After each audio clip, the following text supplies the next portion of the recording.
Aloha class, this is my third and final time I'll be trying to upload this video.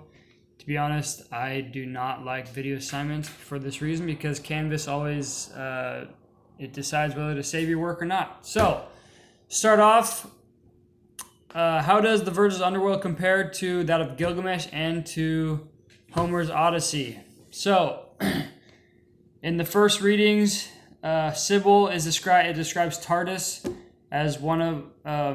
It's basically a terrible place where there's hot flames and there's huge walls where the gods can't penetrate. It's kind of a scary place where he hears a bunch of people being tortured. Basically, a place where evil men go to be tortured and suffer for eternity. In the next place, the Fields of Asylum describes the home of the blessed, basically the place, a beautiful grassy place where the people are joyous and they're cheerful and they're happy. Basically, all the heroes and the good people go there. And then the soul is due for rebirth and the transmigration, basically a waiting place for where those who are going back to earth to receive another body, they're in this kind of waiting place. And they're also somewhat suffering of their sins to begin with. Some not from their sins, I guess, from their from their wrongdoings in their previous life, and they're set there to remember it until they drink of the river, where they can eventually forget all those things, and then once they forget, they'll be convinced that they want to go back up to the earth and leave their place in which they're at. Let me think. So, how is this different in Gilgamesh? The underworld is kind of looked at as a place in fear. It's called the place, the house of dust. It is described as a horrid place, such as Tartarus, which is in our first reading. But people go there where people go to suffer.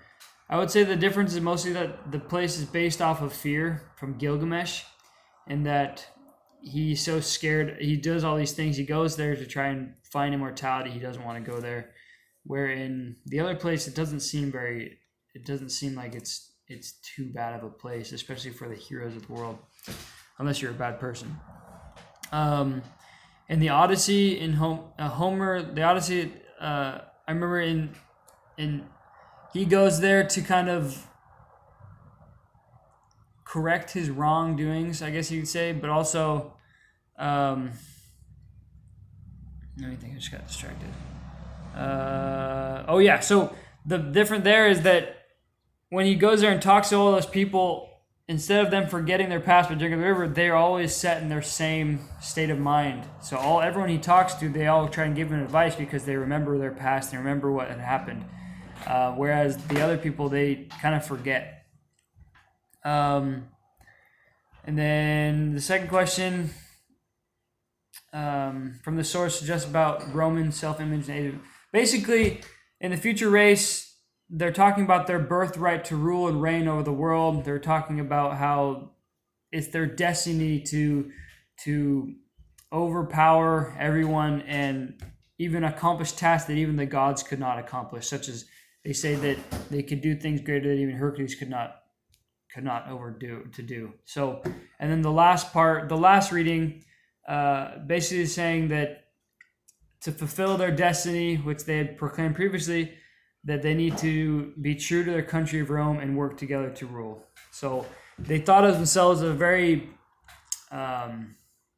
fortunate people, I guess, and that their birthright and their destiny is to rule and to overpower so they ruled themselves as a very great nation, and that they were basically had greatness in them, and they were meant to conquer and take over the world. So thanks, guys. Hopefully this video works. If it doesn't, I'm done.